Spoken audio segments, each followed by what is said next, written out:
Dahil pa rin sa tuloy-tuloy na buhos ng ulan, dulot ng habagat at bagyo, gumuho ang ilang lupa at may mga sasakyan na nabagsakan pa ng mga puno. Mabuti na lamang at walang sakay ang mga sasakyan nang mangyari ang insidente. Narito ang report mula kay Sky Zafra. Dito sa Bagong Silangan, Quezon City, makikita natin ang gumuhong mga lupa kung saan isang van at isang taxi ang nabagsakan ng mga kawayan. Sa ngayon ay patuloy pa rin ang pagresponde ng Solid Waste Management kasama ang BFP para tanggalin ang mga kawayan na bumagsak sa dalawang nasabing sasakyan para rin mabawasan ang pansamantalang daloy ng trapiko sa daanan ng Bagong Silangan. Nabagsakan ng dalawang sasakyan na nakapark sa Don Vicente Street sa Barangay Bagong Silang sa Quezon City kaninang umaga matapos ang pagguho ng lupa doon. Sa video na nakuha, halos hindi na makita ang taxi at van dahil natabunan na ito ng mga kawayan. Ayon sa ilang mga saksi, walang nakasakay sa dalawang sasakyan nang mangyari ang insidente. Hindi naman daw nagkulang ang mga residente na nakatira doon na bigyan ng babala ang mga nakatira sa pinangyarihan ng landslide. Binigyan na po yan ng warning, nilagyan na ng tarp kasi critical area na nga po yan. Kaso hindi po talagang maalis. Hanggang kahapon po napansin namin mga ilang araw na medyo malambot na nga, parang magkakaroon ng pangyayari. Ayun na nga po kaninang 6 o'clock, nangyari na nga po yan. Kaugnay nito, mayroon din daw na matutuluyan ng mga residente na napinsala ng landslide.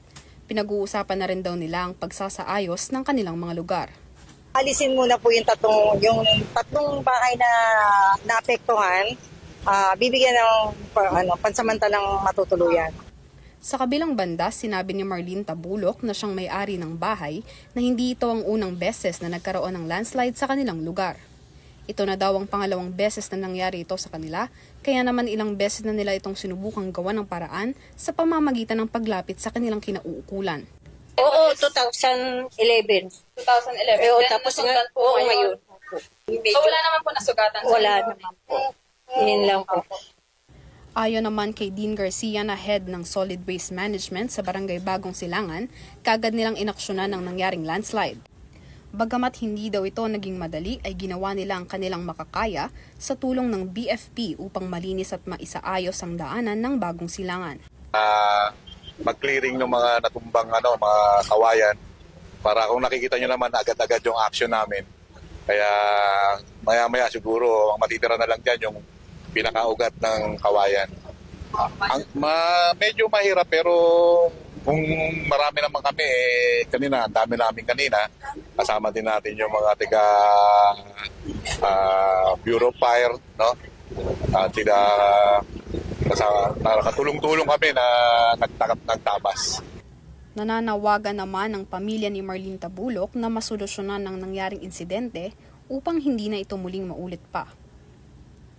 Ayun nga, iniling ko sana ma-aksyonan na nila, ma-reprap na nila yon kasi ang tagal na namin talaga nire-request yan. Walang uma-aksyon. Para sa Euro TV News, ako si Sky Zafra, sumasaludo sa bawat Pilipino.